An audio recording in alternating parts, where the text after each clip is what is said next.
carrément explosé. Le stade a explosé. Au fond des filets!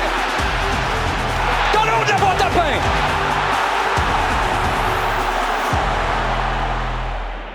On est dans l'extra du 16 mars. Merci d'ailleurs de nous écouter. N'oubliez pas de vous abonner, soit à KO TV ou surtout à notre chaîne YouTube aussi. Les extras seront disponibles. Bon. Frédéric Laure, Olivier Brett, de toute façon. Ouais, on est, t'es dans l'extra. C'est encore nous autres. Non, mais tu nous suis, tu nous reconnais.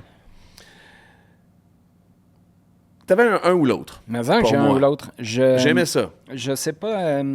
Qu'est-ce qui a. Je sais pas. L'inspiration t'est venue d'où?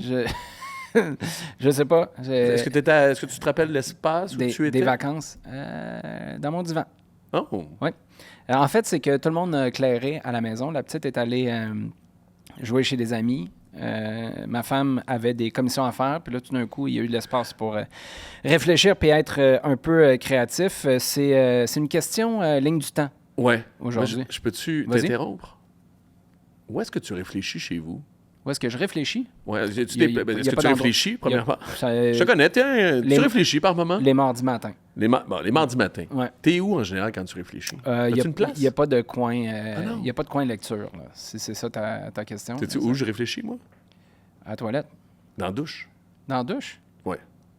Tu pars même pas l'eau, là. Tu vas juste moi, debout dans la douche toute puis la à ce jour-là, je prends peut-être des trop longues douches pour les écolos qui nous écoutent. Puis, probablement que mes parents ont pensé que je faisais des choses à adolescent dans la douche dont on voulait pas vraiment parler parce que c'était mon intimité, mais que... Tu passais le squeegee? Probablement qu'ils pensaient que, voilà, que c'était pas tant... c'est ça, j'étais pas tant dans ma tête que dans mon corps. Okay. Probablement qu'ils pensaient que j'étais dans mon corps, mais ce qu'ils savent pas, puis à ce jour, je l'aurais jamais dit parce que... C'est weird. C'est weird. Mais j'ai jamais vraiment été dans mon corps dans la douche. Je suis dans ma tête dans la douche. Tu passes combien de temps? Je prends des trop longues douches. Genre 45 minutes? Non. Ouais. Oh. Non, mais des 15 minutes. C'est pas si long que ça. Pour un gars, c'est quand même... C'est substantiel, là. Non, mais... Non, 15 minutes, c'est un bon quart d'heure de réflexion. Oui. Puis des fois, j'imagine, s'il y avait une caméra, j'aurais le fixe, là. Des fois, je fais comme... Tu regardes une tuile, là, Non, mais... il y avait une expression, je lis Sherlock Holmes avec mon fils, puis c'est écrit au passé simple, puis on a appris que c'était un fiacre. Okay. Un fiacre, en gros, là, c'est le taxi du temps à l'époque, là, avec des chevaux puis tout. C'est un tuk-tuk. C'est pas une diligence. Non, c'est comme une diligence, mais genre dans les rues de Londres à l'époque, 1800. Fait que tu te colles un fiacre. Fait que tu te hailes un fiacre. J'ai appris à mon fils que c'était hailer quelqu'un. Puis... Comme hail a taxi? Ouais. Puis il y avait une expression, justement, où il était dans sa tête. J'essaie de lui expliquer aussi. Tu sais, des fois, ça arrive, puis moi, ça m'arrive. Il faut que tu me connaisses aussi.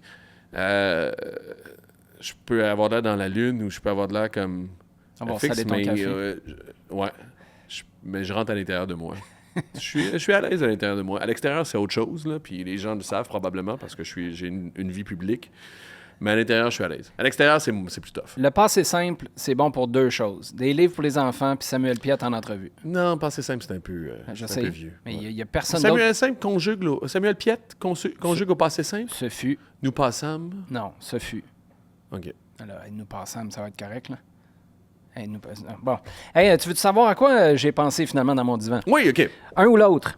Qui va passer plus de temps à Montréal? Thomas Gillier ou Enadi Sinchuk? Parce qu'il y en a un qui est supposé de rester pour un bout, mais qui a une grosse valeur. Fait qu'il devrait devenir... Ça, c'est mon un ou l'autre. Je dois choisir. Ouais. Sinchuk, là, si ça fonctionne puis il devient une superstar, on s'entend qu'au prix que tu l'as payé, il devrait avoir de l'attention en Europe puis il est encore jeune. Mm. Thomas Gillier, il appartient à Bologne. Mais là, y a-tu les pieds pour s'en aller en Europe? Y es-tu attaché à ici, puis il reste... J'ai l'impression que tu réponds pour moi. Parce que ma réponse, c'est Thomas Gillier. Ouais? Ben oui. Puis hands down. Ah oui? Parce que puis, la marche... contractuellement, ça devrait être le contraire. Oui, c'est ça. La marche pour Bologne est haute, je pense. Pour lui. Oui, pour lui, puis pour un peu tout le monde à ce moment-ci, parce que Bologne... Au moment où on se parle, pas nécessairement en ce moment au classement, mais les ambitions de Bologne depuis qu'ils ont fait la Ligue des champions, ce sont des ambitions de top 10, top 5 là, en Serie A. Un gardien, en plus, j'ajouterais ça, arrive à maturité bien plus tard. Fait que ta fenêtre, pour le vendre ou seulement pour aller à son pic, tu as de la marge de manœuvre, surtout qu'il a 21 ans. J'allais dire que c'est le plus jeune gardien numéro 1, mais il vient de se faire... la surprise cette année, c'est Duran Ferry à San Diego, qui est devenu le plus jeune numéro 1 présentement. Mais c'est le deuxième plus jeune numéro 1 en MLS. Bref, tu peux attendre plusieurs années, puis pendant ce temps-là, tu peux te développer. Puis l'autre affaire, justement, en ce sens-là, attendre. Préfères-tu attendre à Montréal ou être numéro 2 à Bologne ou être numéro 2 n'importe où ailleurs en Europe pour le faire grandir aussi en quelque sorte? Fait que si t'es Bologne, laisse-le 3, 4, 5 ans même. Écoute, à 5 ans, il y a 26 ans. Il reste toujours un joueur de Bologne? Fait qu'il est tout le temps en prêt? Il passerait 3 ans, mettons, en prêt? Pourquoi pas? Il devient... Non, ben, Là, c'est une question mathématique, c'est une question de... Non, mais même pour lui, moi, je serais curieux, tu sais, parce qu'il y a de l'ambition, là. Oui. Et à un moment donné, il faut que tu... C'est là où ton agent, il faut qu'il te conseille bien. Mais justement, l'ambition d'un gardien de but versus Sinchuk, là. Ça presse. Il en score 8, là. Ouais. Mais ça presse, mais en même temps, Ça décolle. le projet que t'offres à Thomas Gillier dans un grand club versus le projet que t'offres à Sinchuk dans n'importe quel autre club aussi, c'est probablement plus attrayant ou plus... t'es plus en mesure de parier avec Sinchuk. Sinchuk va peut-être plus être en mesure d'accepter, prenons Bologne, mettons, un 1B, ailier droit en disant, ou un deuxième ailier droit. Ouais, parce que tu peux rentrer en Parce cours que de match. d'un coup, je rentre en cours de match. Ouais. D'un coup, finalement, je passe par-dessus. J'ai la chance de me faire valoir. Il y a des minutes pour moi. Thomas Gillier, tu te dis, hey, tu viens, mais t'es en numéro 2 cette année, peut-être l'an prochain. Tu vois, reste numéro 1, fais-toi voir encore plus, tu sais. Fait que, justement, le poste de numéro 1, de gardien, est beaucoup plus rare. À 21 ans, il y a beaucoup à travailler encore. Ce que le potentiel qu'on peut voir de Sinchuk est plus attrayant que les défauts qu'on peut voir et qu'il y a à gommer chez Thomas Gillier. Tu as parlé de son jeu de pied. C'est encore un gros chantier pour Thomas Gillier. Il ne faisait pas ça au Chili. Il commence à le faire avec Montréal. C'est un méga chantier. Il y en a pour quelques années. Puis quelques années, justement, pour amener son jeu de pied plus haut puis se faire remarquer ailleurs. Il y en a pour 2-3 ans ferme à Montréal, à mon avis. Pour Sinchuk, ça peut s'envoler dès cette année, surtout au... Tu le verrais au partir... S'il est bon, tu le vois partir tout de suite, là? Ou Sinchuk? mettons... ouais. Oui, oui. Mais il faut Mais qu'il soit bon en tabarouette. Il faut qu'il en vale Pas tant que ça, parce que 8 ou 10 à la Coupe pour du que tu rentres Monde, dans ton argent. déjà à la Coupe du Monde du U20, il y a des gens qui se sont intéressés, ou du moins, il est sur des écrans radars. Il a démultiplié les écrans radars sur lesquels il est. Là. Puis Ouais, il a payé il vaut 3,5 combien? millions. Mais c'est ça l'affaire. Puis c'est ça Parce que- la science de Parce que revendre lui, un joueur. il faut qu'il vaille cher. Tu n'as pas payé grand-chose pour Thomas Gillier, si je ne me trompe pas. Non. Fait que lui... Ben, je sais pas. C'est Bologne qui a payé en même temps. ben, en tout cas, Mais- à partir du moment où Gillier vaut 3 millions, tu fais bien plus d'argent que si tu vendais Sinchuk 4,5. Mais exactement. C'est l'impératif de revente aussi en ce moment. Ça. Puis, tu sais, je voudrais revenir sur quelque chose que je dis souvent. Je fais référence à l'article que j'ai fait pour Québec Soccer en disant Montréal, va falloir augmenter les revenus. Ça passe par ça. La façon d'augmenter les revenus, la seule façon d'augmenter les revenus en ce moment, de façon substantielle, c'est la vente des joueurs. Mais j'ai l'impression que quand je dis ça, les gens ne mesurent pas ce que ça implique, ce que ça engage. Parce que revendre un joueur, il y a une partie, pour que ça fonctionne, là, ce modèle d'affaires-là, il y a une partie que tu envoies à l'effectif, mais il y a une partie que tu gardes dans tes poches, où tu éponges tes dettes, tu sais. Parce que prends la différence avec Orlando. Cette année, Orlando, là, ils ont vendu Alex Freeman. Ils ont vendu Schlegel. Mais ils ont acheté aussi. Fait qu'ils ont remis tout ce qu'ils ont vendu, ils l'ont remis dans l'effectif. dans le Parce qu'eux autres, leur revenu, ils peuvent l'augmenter avec les loges, ils peuvent l'augmenter avec leur commandite probablement. Puis ils n'ont pas le fameux dollar canadien dans les pattes aussi. Ils n'ont pas cet impératif-là de dire « Hey, il faut qu'on en vende un 10 pour qu'on en mette 5 dans l'équipe, puis 5 dans nos poches aussi, puis pour éponger les dettes de nos actionnaires aussi. » Montréal, il y a ça. Fait que tu l'as payé 3,5, Sinchuk. Ça vaut-tu... Les conditions canadiennes, là, faut-tu que tu le vendes 2 fois plus pour frapper un coup de circuit ou 3 fois plus? 7, 12 millions? Ben, 3 fois plus. Vois-tu, avec ce qu'on a vu, là, c'est pas un échantillon de 3 ans, là, mais y a-tu un univers où tu es capable de le vendre 10 millions, Sinchuk? Non. Je pense pas. Moi, je pense qu'il va peut-être un jour valoir 6. Tu sais, s'il décolle, puis statistique, lui, ça va être les stats. À partir du moment où il va marquer, c'est là où il va prendre la valeur. Dante Sealy, il fait la même saison que l'année passée, puis il en marque 5 ou 4. Et il part pas pour 2 millions. Il part même pas pour 1 million. Oui, mais il est là, c'est ça que je te dis, il est là le défi. Ou là où tu dis 6 millions, là, je pense que pour Orlando, c'est un franc succès. Pour Montréal, c'est presque le minimum syndical, moi, je pense, À cause de ce que tu as payé. Oui. Exactement. Non, mais c'est ça, Ouais. mais le même, Orlando paye 3,5 pour Seinchuk, il leur vend 6 millions. Ils font good, on a doublé, parfait. Parce qu'ils n'ont pas, à ce point, besoin de l'argent Ben, des transferts du rentrant. Écoute, Non, mais je ils en connais ont pas besoin les aussi. livres, Ouais. mais c'est le sentiment, tout le monde en a besoin. Là. On va pas, mais je pense que les clubs canadiens et de la façon dont on bâtit Montréal en ce moment, on a besoin de faire fructifier en Moses ces joueurs-là. Dans tout ça, ça nous dit quoi? Si Gillier reste, tu parles de 3 ans, ça commence à être long pour Keita? Parce que, souviens-toi qu'on a parlé avec Lucas Saputo au camp en Floride. Moi, j'ai été surpris, puis ça m'a presque fait virer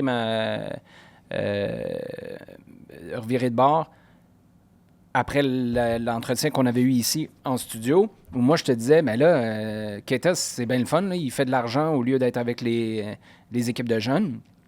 Mais c'est quoi le projet pour lui? Quand est-ce qu'il va jouer? Est-ce qu'il va pouvoir rester là à rien faire, à un moment donné, se faire envoyer en prêt en Première Ligue canadienne? Puis quand on a entendu Lucas, moi, je ne serais pas surpris de le voir jouer cette année, d'avoir au moins un match cette année, ce qui est une surprise pour moi.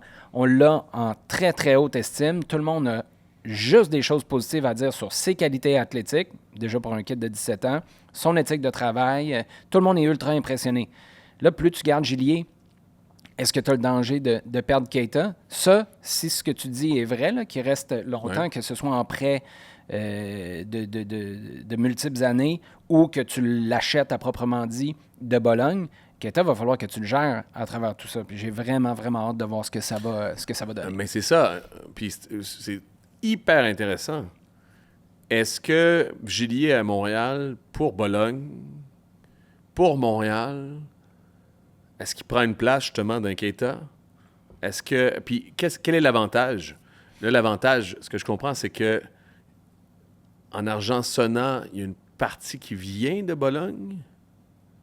En prêt? Mais en même temps, tu es obligé de le déclarer dans ta masse tu peux pas salariale. faire un fling-flang en arrière. Là. Non. Mais est-ce qu'il coûte moins à Montréal parce qu'il vient de Bologne? Je pense que oui. Gillier? Oui. C'est ça l'avantage de l'avoir. Puis en plus, tu crées de la valeur parce que tu lui donnes des répétitions pour Bologne. Mais à un moment donné, tu as décidé son plafond est où par rapport à Keita. C'est ça.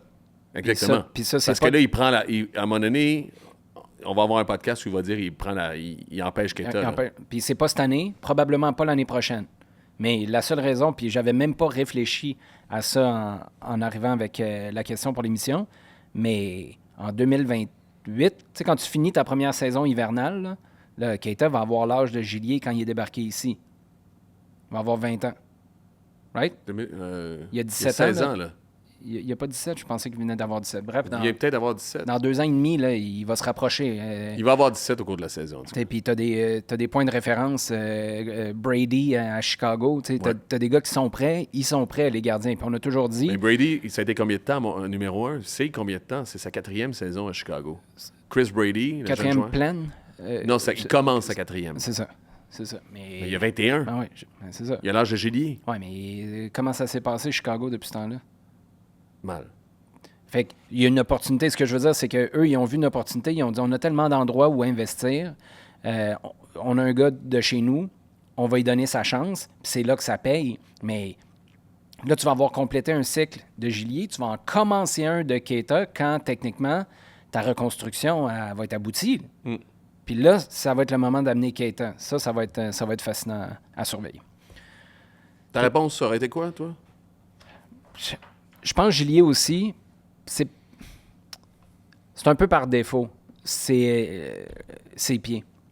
Ses pieds en ce moment. Je vois que le step en Europe, en ce moment, t'es quelqu'un de Bologne ou t'es quelqu'un d'un club assez intéressant en Europe pour que tu considères, puis je me mets dans la peau de Gillier, tu considères quitter la MLS, parce que moi, je pense qu'il apprécie le championnat, il est bien à Montréal. Là, pour t'en aller, il faut qu'il y ait une plus-value à l'endroit où tu t'en vas. À moins que ce soit juste pour te rapprocher de l'Europe. Mais même te rapprocher de l'Europe, c'est pas une question d'opportunité en ce moment. C'est une question de travail ultra, ultra technique parce que quand il y a le ballon, il y a trop de vent de panique. Il y a vraiment un vent de panique qui s'installe, puis tu as l'impression que c'est soit shanké, puis là, tu as besoin dans le soccer moderne, là, même si le gars n'est pas très, très bon, tu as besoin d'un corps arrière à qui tu peux donner le ballon. Il va soit être dégagé comme il faut ou relancé. En ce moment, c'est trop aléatoire, le service de Gillier. Non, c'est ça. Fait que je t'aurais dit Gillier aussi. Non, puis t'es le coach de Bologne, là, tu demandes un gardien de but. Puis l'autre affaire... Tu veux-tu un gardien de but de 22-23 ans qui est encore... ou tu sais, mettons de 21 ans cette année, qui a de la misère avec ses pieds, ou un gardien de but de 26 ans qui est prouvé ailleurs. Écoute, il y en a. Il y en a du gardien de but. Puis juste en MLS, tu parles d'être meilleur au pied, là. Duran Ferry, il y en a un, écoute. Excuse-moi, je trippe un peu sur le gardien de San Diego, mais il est vraiment intéressant. Ton nouveau man crush. Puis juste pour finir, moi, je pense qu'à un moment donné, Sinchuk, soit ça décolle. C'était un contrat de quoi? 5 ans qu'ils ont donné? C'était long, là. C'était minimum 4. Moi, je pense pas que tu vas au bout d'une manière ou d'une autre. Soit ça décolle, Faut pas que tu ailles au bout. Puis tu le vends, soit tu coupes tes pertes. Parce qu'à un moment donné, là, tu vas toujours avoir cette idée-là. Tu as payé 3,5, tu as payé 3,5. Puis à l'échelle du CF Montréal, jusqu'à ce que tu signes Ivan Jaime pour 5,5 cet été, si c'est ce que tu décides de faire, ça va toujours te peser. Là, tu veux pas que sa valeur descende en bas de ça. Est-ce qu'il vaut 3,5 en ce moment, Sinchuk? Tu n'es pas capable de le passer pour 3,5 en MLS. Pas en MLS. Ben, Mais peut-être ailleurs. Mais basé sur ce qu'il a fait depuis son arrivée. Qui a 3,5? Mais il est allé à...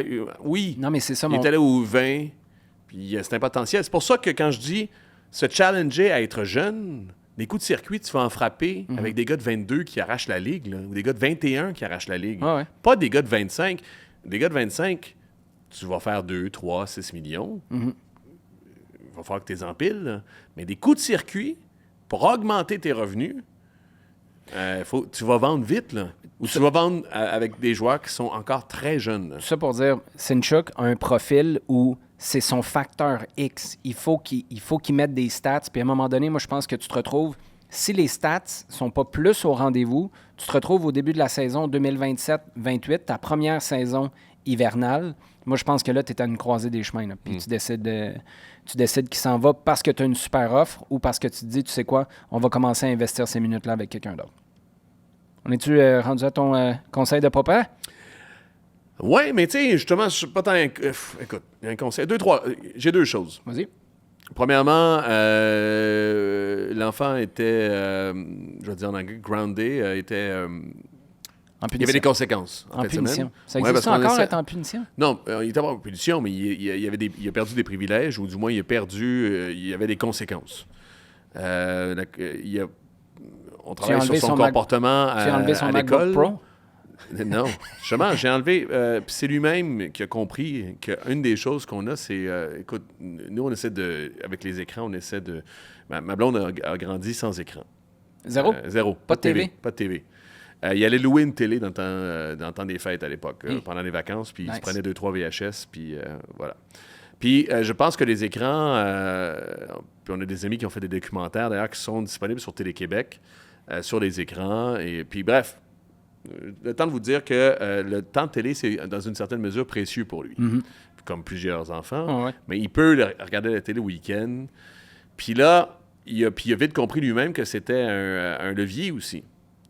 Fait que quand on lui a dit que ça serait quoi ta conséquence, on a parlé de ça parce qu'il y a eu 3 avertissements dans un cours. Il a dit là, il va y avoir des conséquences. Il dit je ne pourrai pas regarder la TV en fin de semaine. Puis on fait ouais. Puis là, je me suis retrouvé à dimanche, fast-forward à dimanche, où j'arrive, puis j'ai dormi 1 heure, puis je suis avec lui, puis j'ai des amis qui nous invitent à aller voir un film. Puis je fais, est-ce qu'un cinéma, c'était une grosse TV? Puis la réponse est vue de lui-même, il dit, ah merde, je peux pas y aller, parce que je peux pas avoir de TV en fin de semaine. Yeah, that's right. Ouais. Parce que s'il avait fermé sa boîte, j'espère qu'il écoute pas le podcast, il serait allé voir un film, puis papa aurait peut-être dormi avec dans le popcorn avant. Fait que, je veux dire, puis je pense qu'en même temps, j'en suis fier. Pas j'en suis fier, mais c'est pas vrai. Mais je suis content d'avoir garder cette ligne-là parce que j'ai été solidaire avec ma blonde qui était partie ce dimanche-là, qui n'était pas à la maison. Puis je pense que aussi, je le remercie d'avoir dit ça parce que il m'a rendu conséquent. Ouais. Puis il a compris la cohérence de tout ça. Fait que ça, je pense que j'ai fait ou du moins les circonstances m'ont amené à prendre des bonnes décisions ce week-end-là. T'allais voir Sinners? Oui, avec lui. Non, j'allais voir F1 en reprise. Puis l'autre affaire que je voulais te dire, c'est que j'ai demandé, parce que tu as des bons conseils sur la parentalité. Moi, je n'ai que des questionnements, j'ai l'impression. Fait que j'ai demandé à l'intelligence artificielle de me dire c'est quoi tes trois meilleurs conseils que tu dirais à un père. Puis écoute, l'intelligence artificielle a dit des choses assez bateau, mais des choses assez intéressantes. Il dit, premièrement, sois présent. Pas juste dans les grands moments, sois présent en général pour les petits moments de la vie. Montre l'exemple plus que tu fais la leçon. Puis ça, c'est... écoute, je dois faire attention à mes colères et avec mon téléphone aussi. Tu sais, je te parle je suis content de ne pas avoir d'écran. Je suis... Puis comme plusieurs, on est tous dépendants au téléphone. Faut encore à ce jour que je me trouve des façons de sortir. De le faire disparaître. Oui, de le faire disparaître puis d'être plus productif ailleurs. Puis montrer l'exemple aussi. Tu sais, chez les jeunes, moi, il y a peut-être des gens qui vont comprendre ça, mais il y a une injonction présentement que je trouve très difficile, c'est-à-dire de nommer des sentiments. Parce qu'il y a deux choses, parce que j'ai de la difficulté à les reconnaître aussi, puis je pense aussi profondément qu'un sentiment, c'est diffus. Tu sais. Tu peux pas...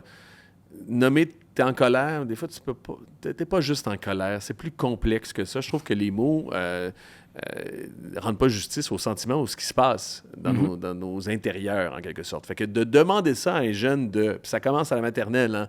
Oh, t'es fâché, c'est ça? Puis de nommer, puis je sais qu'il y a une vertu à tout ça, mais je trouve ça même à la limite, on est dans un podcast de bro, là, je trouve ça un peu féminin, à la limite, de dire il faut que tu nommes tes sentiments. Dis-le avec tes mots. Des sentiments, c'est diffus. C'est difficile à cerner aussi. Je trouve que, par moment, moi qui est un amoureux des mots, ça ne rend pas justice à ce qui se passe à l'intérieur de nous. Mais si je demande ça à mon fils, il faut que moi, je m'améliore. Fait que c'est ça. Puis, aime-le ouvertement et dis-le. Ça, c'est pas un problème. Même si je le dis peut-être un peu trop souvent aussi. Je suis capable trop sur mon fils. Des fois, il dit « Oh, ouais, je le sais. » Je t'aime. Oh, je le sais. Ouais, mais parce que je préfère ça que... À un moment donné, il va se rendre compte que c'est pas tout le monde qui se fait dire ça, puis il va prendre une débarque, puis il va faire, tu sais quoi, m'arrêter de donner de l'attitude à papa comme ça. Merci. L'intelligence artificielle, c'est pas si mal. Hein? Mais non. AI, c'est parfait, ça. On va... Quand ils vont tous nous tuer, je les remercierai. À ce jour, je dis encore, des fois, quand je fais des demandes sur des trucs d'intelligence artificielle, je mets encore « s'il vous plaît ». Parce que ça me fait rire. Parce que les gens disent de rien. Quand les robots... Non, mais quand les robots vont prendre le contrôle de l'univers, moi, je vais être dans leur bar. Ils vont se rappeler que lui, il était poli avec nous autres. Bon, on a-tu fini? Ouais, je n'ai plus rien à dire. Je pense que hey, qu'est-ce qui va arriver en premier? Sinchuk va être vendu pour 10 millions ou les robots vont débarquer puis on finit là-dessus?